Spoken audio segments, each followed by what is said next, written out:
J'imagine la déception de ceux qui espéraient une histoire de Jojo et Gaufrette. Il faudra pour ça passer à la librairie ou aller voir le Père Olivier à l'issue de la messe. Donnez-leur vous-même à manger. Chers frères et sœurs, comme dans l'Évangile, nous sommes nous aussi environ 5000 participants à cette session, en comptant cette fois, Dieu merci, aussi les femmes et les enfants. C'est justice. Qui donc nous donnera de la viande à manger ? Se demandaient peut-être également certains hier midi, bien que le poisson fût bon, comme dans le livre des Nombres, et un burger nous a été donné hier soir. Le Seigneur et l'équipe logistique avec lui sont bons. Vous avez remarqué d'ailleurs combien les lectures que nous venons d'entendre sont gastronomiques. Nous nous rappelons encore les concombres, les melons, les poireaux, les oignons et l'ail que nous mangions pour rien en Égypte. Sacrée ratatouille. Dans la Bible, comme souvent dans nos conversations et nos cultures nationales, c'est un Français qui parle, la nourriture tient une place importante. Et à juste titre. Car sans elle, la vie a non seulement moins de goût, mais sans elle, il n'y a plus de vie du tout. Les pays et les peuples qui connaissent la famine nous le rappellent dramatiquement. Et l'Évangile aussi. Le récit de la multiplication des pains que nous venons d'entendre n'est pas qu'une anecdote sympathique, un miracle puissant ou l'histoire d'un coup médiatique de Jésus. Il prend place dans l'Évangile quand Jésus apprit la mort de Jean le Baptiste. Alors il se retira et partit en barque pour un endroit désert, à l'écart. Jean-Baptiste, c'est le précurseur, celui qui prépare les chemins du Seigneur et qui vient de donner sa vie sous le glaive d'Hérode, par fidélité à son ministère prophétique. Il prépare et indique ainsi ce que sera le chemin de Jésus lui-même. La mort de Jean-Baptiste en introduction du récit de la multiplication des pains signale qu'il y a là un enjeu de vie et de mort. Elle nous livre ainsi la signification profonde de l'événement. La seule nourriture qui puisse nourrir la foule au désert dans son exode, la seule nourriture qui puisse rassasier la faim de l'humanité au cours de son pèlerinage terrestre, la seule nourriture qui donne la vie et la vie éternelle, c'est Jésus lui-même. Par le don de sa parole et ultimement par le sacrifice de sa vie sur la croix, lui seul peut répondre et répond aux aspirations du cœur de l'homme et le nourrit d'une nourriture qui ne passe pas. Oui, ce récit de la multiplication des pains est un récit eucharistique. Jésus prend le pain, dit la bénédiction, le partage et le donne comme à la scène au soir du jeudi saint, comme l'évêque et les prêtres à chaque messe. Donnez-leur vous-même à manger. Nous n'avons pas seulement un ventre, nous n'avons pas seulement un porte-monnaie, nous avons un cœur. Nous l'avons entendu et peut-être redécouvert depuis hier. Là où est ton trésor, là aussi sera ton cœur. Et ce cœur, lui aussi, a besoin d'être nourri d'une nourriture qui ne passe pas. Qu'est-ce qui peut nourrir notre cœur, sinon l'amitié et l'amour? Lorsque nous éprouvons la solitude, l'indifférence, l'incompréhension ou l'ingratitude, nous le savons par expérience, notre cœur saigne. Et le cœur de Jésus, ici à Paray-le-Monial, saigne de n'être pas aimé. Il a faim et soif, notre cœur, comme celui de Jésus, de reconnaissance, d'affection et de projets partagés. Et quel amour peut nourrir notre cœur d'homme et de femme à la mesure de ses attentes? Tu nous as fait pour toi, Seigneur, et notre cœur est sans repos tant qu'il ne repose en toi, écrivait saint Augustin. Selon la formule explicite de l'évangile de saint Jean, Jésus est le pain vivant, descendu du ciel. C'est lui, la nourriture de vie éternelle, dès à présent. L'amour brûlant de son cœur, manifesté ici à Paray, est le seul qui puisse rassasier la faim, les attentes de nos cœurs, en leur ouvrant l'accès à la communion trinitaire, à l'union à Dieu son Père. La manne de l'Exode n'a nourri le peuple d'Israël que pour un temps.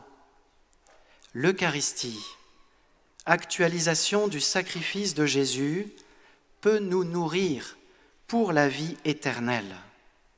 Elle est en effet un repas étonnant, le repas des noces de l'agneau, où il se livre tout entier, corps, cœur et esprit, à l'humanité, par amour, pour la sauver du mal, du péché et de la mort même.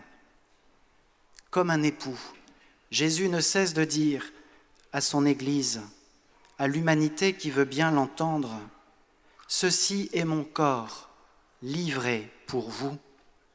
Ceci est mon sang, versé pour vous et pour la multitude, en rémission des péchés. Vous ferez cela, et nous le faisons, en mémoire de moi, en mémoire de lui. » Comme le disait hier à Rome Léon XIV aux jeunes rassemblés pour le jubilé, l'Eucharistie est le sacrement du don total de soi, que le Seigneur a établi pour nous.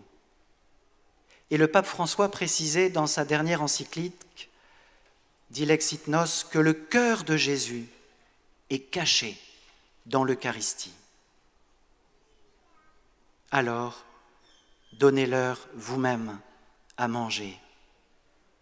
Seigneur, comment le pourrions-nous? Comment pourrions-nous répondre aux attentes, à la recherche de sens, de paix, de spiritualité des foules de notre temps?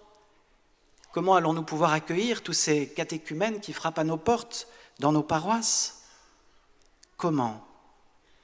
Nous ne le pouvons pas plus que les disciples de l'Évangile de ce jour. Mais comme eux, nous pouvons apporter à Jésus nos 5 pains et nos 2 petits poissons, c'est-à-dire notre désir d'agir pour le royaume de Dieu, avec ce que nous sommes, ce que nous avons, même si c'est peu à nos yeux. Rappelons-nous les 2 piécettes de la veuve au temple de Jérusalem. C'était très peu en valeur numéraire, mais c'était l'essentiel, c'était tout aux yeux de Jésus. Nous pouvons apporter ici de notre temps, de notre cœur à Jésus, en particulier dans l'adoration. Il nous y attend. Il est là. 3 mots. C'est l'homélie la plus brève qu'a prononcée saint Jean-Marie Vianney, dont nous faisons mémoire aujourd'hui, à quelques 75 km d'ici, à vol d'oiseau, à Ars. Il est là. Pris par sa foi profonde, la foi de l'Église, Jean-Marie Vianney n'a pas pu en dire plus ce jour-là, parce qu'il avait tout dit. En montrant le tabernacle de sa petite église d'Ars, il a dit « Il est là ». Il est là, sur l'autel, à la messe, dans le Saint-Sacrement, exposé le jour dans la prairie, la nuit à la chapelle de la Visitation. Allons-nous lui apporter 5 minutes, 1 heure? Apportons-lui nos 5 pains, nos 2 poissons. Et soyons sûrs, dans la foi de l'Église et avec l'expérience de tant de pèlerins depuis 350 ans, soyons sûrs que Jésus multipliera dans l'abondance ce que nous lui apporterons, pas forcément comme nous l'imaginons, mais il agira profondément pour nous apporter, pour apporter au monde la vie éternelle qu'il veut lui offrir. Apportons-lui nos fardeaux, nos joies, nos désirs. Apportons-lui nos proches, ceux qui nous demandent de prier pour eux. Apportons-lui notre monde, trop souvent en guerre et en souffrance. Exerçons notre sacerdoce baptismal. Frères et sœurs, nous sommes prêtres, prophètes et rois en participant par la grâce du baptême au sacerdoce de Jésus, l'unique grand prêtre. Exerçons ce sacerdoce pour le monde. Personne ne peut le faire à notre place. À ta place, personne ne pourra le faire. Apporte ce que tu portes à Jésus. Offre ceux que tu entraînes avec toi à Jésus.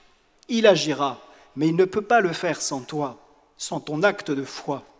Souvenez-vous à Nazareth, dans son village, Jésus n'a pas pu faire beaucoup de miracles là. Pourquoi ?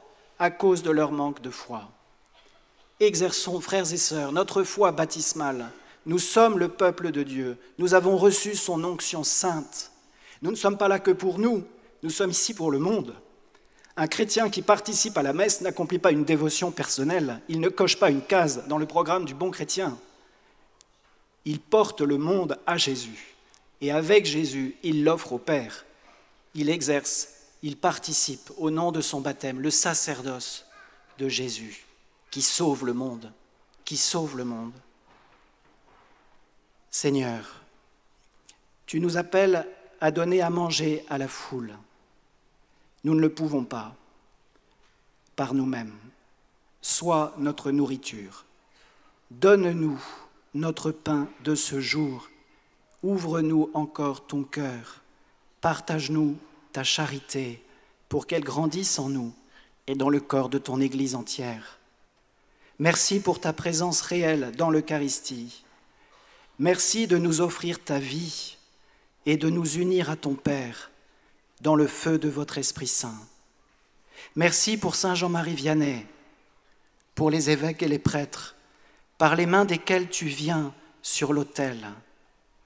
Et donne-nous toujours des prêtres, pour qu'ils puissent nous nourrir du pain de vie et que nous puissions à notre tour être nourrissants dans notre vie de tous les jours.